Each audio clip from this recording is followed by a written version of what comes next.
Hello students, आज अपन पढ़ेंगे class 10th chapter 8 introduction to trigonometry.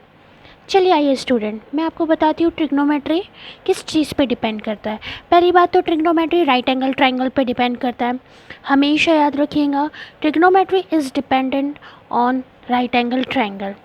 Okay students, अब ट्रिग्नोमेट्री में एक चीज़ होती है न, एक तो 90 डिग्री होता है ट्रायंगल में, लेकिन बाकी के जो दो एंगल होते हैं वो दोनों हमें एक्यूट एंगल होते हैं। वो दोनों कौन से एंगल होते हैं? एक्यूट एंगल होता है। तो थीटा हमेशा ये एक्यूट एंगल्स पे ही होगा। थीटा कहाँ होगा? या तो इधर वाले ए एंगल पे होगा या तो इधर वाले सी एंगल पे होगा। अच्छा चलिए, अगर थीटा सी पे है, अगर थीटा एंगल सी पे है तो परपेंडिकुलर तो क्लियर कट ये होंगी और बेस क्लियर कट ये होंगी। लेकिन अगर थीटा ए पे है सो उसके सामने वाली जो होंगी वो परपेंडिकुलर होंगी और थीटा जिस पे बना हुआ है वो बेस होगा। ये डिफरेंस है। चलिए मैं आपको ट्रिग्नोमेट्रिक रेशोज़ बताती हूँ। पहले ट्रिग्नोमेट्रिक रेशोज़ है, पहले जैसे साइन अपर एंगल नीचे वाला लेते सी इज इक्वल्स टू, साइन का फॉर्मूला होता है परपेंडिकुलर अपॉन हाइपोटेनियस। साइन का फॉर्मूला क्या होता है? Perpendicular upon hypotenuse. सेकेंड होता है कॉस सी, कॉस का फॉर्मूला होता है बेस अपॉन हाइपोटेनियस। तीसरा होता है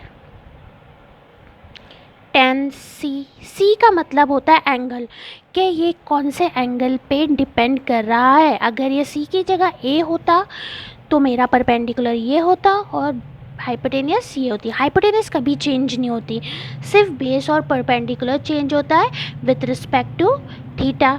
सो टेन का फॉर्मूला होता है परपेंडिकुलर अपॉन बेस। चलिए अब इसके अपोजिट्स वाले लिखते हैं। साइन का अपोजिट रेसिप्रोकल होता है कोसेक, सो उल्टा एच अपॉन पी, कॉस का sec c, opposite h upon b. तीसरा है टेन का cot c b upon p. ये होगा स्टूडेंट ट्रिग्नोमेट्रिक रेशो। मैं अब आपको इसके राइमिंग वर्ड्स बताती हूँ। इसका राइमिंग वर्ड्स बहुत सिंपल है। देखिए, पंडित, बदरी, प्रसाद, हर हर बोले, ये हो गया इसका राइमिंग वर्ड। अब इसके ऊपर लिख दीजिए साइन कॉस टेन और इसके अपोजिट पे लिख दीजिए कोसेक सेक और कॉट। देखिए फॉर्मूला बन गया P upon H sine, B upon H cos, B upon P tan. अब उल्टा H upon P cosec, H upon B sec और B अपॉन P कॉट। ये इसके राइमिंग वर्ड्स बन गए। अब अपन देखते हैं रिलेशन बिटवीन ट्रिग्नोमेट्रिक रेशोज़, या तो उसके रेसिप्रोकल फॉर्मूलेज भी बोल सकते हैं अपन इसको। तो अपन इसको लिखेंगे रेसिप्रोकल रिलेशन। अब रेसिप्रोकल रिलेशन के लिए फर्स्ट फॉर्मूला है स्टूडेंट्स, फर्स्ट फॉर्मूला साइन का, सो साइन। अब आप एंगल कोई भी ले लीजिए, अभी अपन ने यही ट्राइग्राम के लिए कर रहे हैं तो सी लेते हैं इज इक्वल्स टू, या तो थीटा ही बोलिए direct, sine theta is equals to 1 upon cosec theta. Second है कॉस थीटा, कॉस थीटा के लिए रिलेशन होगा 1 अपॉन सेक थीटा, रेसिप्रोकल है इसके। तीसरा है टेन थीटा, टेन थीटा।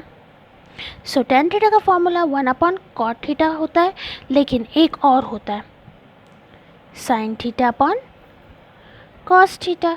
ये टेन थीटा के दो रेसिप्रोकल्स होते हैं, बिल्कुल ध्यान रखिए स्टूडेंट। चलिए अब अपन कोसेक का देखते हैं, जैसे साइन का देखे अब कोसेक का देखेंगे उसके सामने।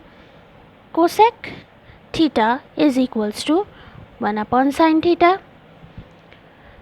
फिर sec theta 1 upon cos theta. Now last one is cot theta. So cot theta का फॉर्मूला होता है 1 अपॉन टेन थीटा। अब इसका एक और फॉर्मूला होता है cos theta upon sine theta. Okay student, reciprocal relation समझ में आया आपको। अब ट्रिग्नोमेट्रिक की तीन आइडेंटिटीज़ होती है। ट्रिग्नोमेट्री की 3 आइडेंटिटीज़ होती। चलिए स्टूडेंट, आइए देखिए ट्रिग्नोमेट्रिक की 3 आइडेंटिटीज़ होती है। पहली आइडेंटिटी होती है sine theta, sine square theta plus cos square theta is equals to 1, first identity. Trigonometric की सेकेंड आइडेंटिटी होती है 1 plus tan square theta is equals to sec square theta.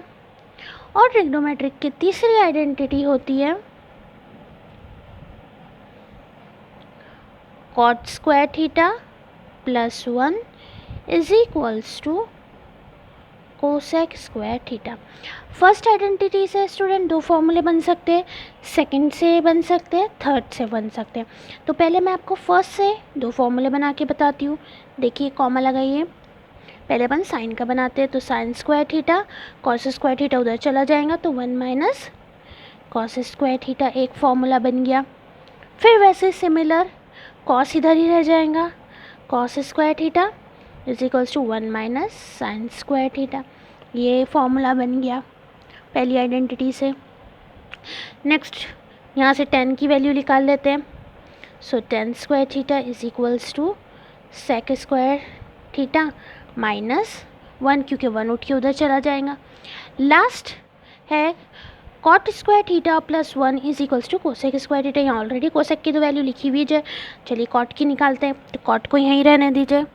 Cot square theta is equals to cosec square theta minus 1। ये trigonometric identity से students फॉर्मूले बन गए, जो कि अपने को आगे प्रूव दैट वाले क्वेश्चन में बहुत काम आएंगे। ओके स्टूडेंट, चलिए अब अपन नेक्स्ट वीडियो में एक्सरसाइज से स्टार्ट करते हैं। एक्सरसाइज 8.1।